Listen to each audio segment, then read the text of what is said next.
Gears of War 2 launches worldwide on November 7th. We've never made a worldwide launch like this. We're scared but so excited. We're at the point where we're not just making movie or game launches, we're making true entertainment launches. There's guys waiting in line in Seoul and in the West Coast and the East Coast, all getting their copy of Gears of War at the same time, part of a community.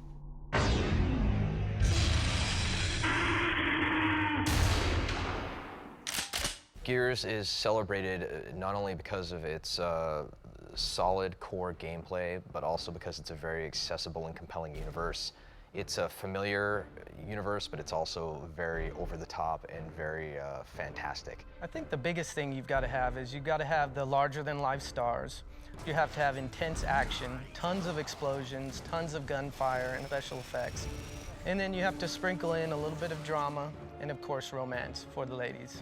If something happens to me, promise me you'll look for Maria. When you add in multiplayer components, when you add in being able to share this popcorn ride with a friend, I think that's what truly makes a blockbuster in this day and age. I think those features are necessary in a game. It's true that a lot of video games that have big success aren't necessarily the most artistic or well-delivered stories, but I'm really hoping that with Gears of War 2 we can be both, that we can be a game that millions of people play and enjoy, but that we tell an important story, a story of moral ambiguity, of character and growth. If you think of a movie like The Dark Knight, this is a highly accessible film, action flick, summer popcorn that's got so much story and depth to it. We're working with those guys, the Legendary Pictures guys, on the Gears of War movie, and I would love to achieve that. You know it. Well, let's go chunk some bullets in them grubs. Oh, yeah! You can have a great video game property and you can have a movie being made out of it, but until you have a 12-inch action figure that talks when you press a button, that's the magic moment. Nice! The thing that makes a popcorn or an epic film great is the shared experience. And I think when you have video games that are building to these tremendous launches, you're continuing that trend as far as playing it with a buddy right next to you. You're waiting in the midnight launch queue in order to get your hands on, and you're doing it in a virtual form as far as posting on the internet and discussing your experiences with the game. It's like this wild roller coaster ride that's a combination, some kind of mutated baby, of all of your favorite sci-fi, action, horror, and monster movies. But for me, and I know for a lot of people, the biggest thing is the fun you can have with your friends. I love co-op and players being able to play a game, together. I think the difference of skill level between players often varies greatly. I think co-op is a great way of kind of giving a casual gamer a leg up into a game, and by allowing one player to play the game on hardcore mode and the other one to play on insane, kind of bridges that girlfriend gap of, hey honey, what are we doing on Friday night? And it's like, well, we're gonna go kill some locusts.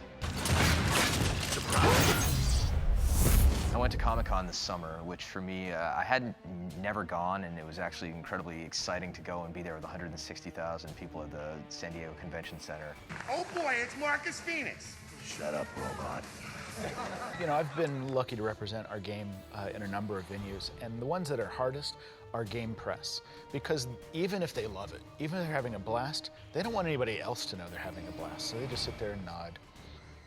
So it's gonna be even cooler and more badass. And I love the first one. And they don't say a thing. It's so unsatisfying, right? But the hardcore fans that were packing that room, I mean, on every single thing we showed, they went completely insane, and I almost got misty-eyed. I love those guys, right? Because they've taken apart our game. They've got so much ownership for it. That's why we make it. 1,000 guys in New York. What's your favorite character? Oh, I love Gus. Here's Dom. I love Dom. Why do you love Dom? And they really are part of our franchise, and that's the reason to make it. I think we're officially at the point where so much of pop culture is driven by that passionate type of person who will spend the time to build a costume, or they'll build a replica, lance or chainsaw. They'll, get a tattoo of the characters and, do whatever it takes to kind of represent and show how big of a fan they are. And I find that to be the most flattering thing about, the job that we were able to do here making games. The biggest thing for me as an artist in seeing hardcore fans out there is seeing all the Gears of War tattoos. That just blows my mind. That's a lifelong commitment. You're putting permanent ink on your body. Once you see that guy in the locust costume, like mowing his lawn, or like in the supermarket, like, picking up like milk and looking at it and sniffing it and things like that, I think it'd make a great YouTube video. Well, I think with video game advertising growing up, you traditionally had, you know, back of the box, 10 weapons, 10 enemies, 10 levels, right? And now we're actually selling the theme and the experience as far as a commercial like Mad World or the upcoming Last Day.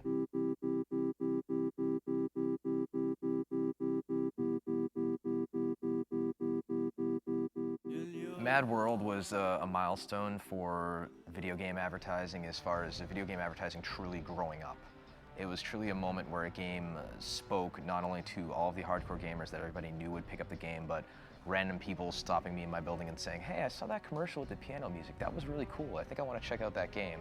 And we're hoping to continue that trend with the new commercial for Gears 2, which takes those themes of loss and of kind of that resonating melancholy element with sad music and showing soldiers who are preparing for battle and blasting it out along the airwaves, and then hopefully players, you know, experiencing those themes and enjoying the campaign.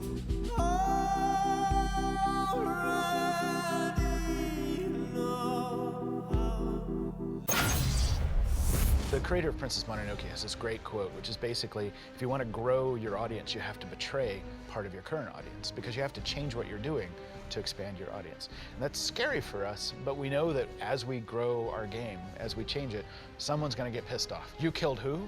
We always kill someone, right? But someone's going to be upset they'll have lost their main character. So it's really a balance of keeping our hardcore fans happy, but changing the games in ways to make it more accessible to new people. We cut all the blood, for example, from Gears of War 2. Because we just don't want to make a violent game. It scares people off. It's a Christmas game, really.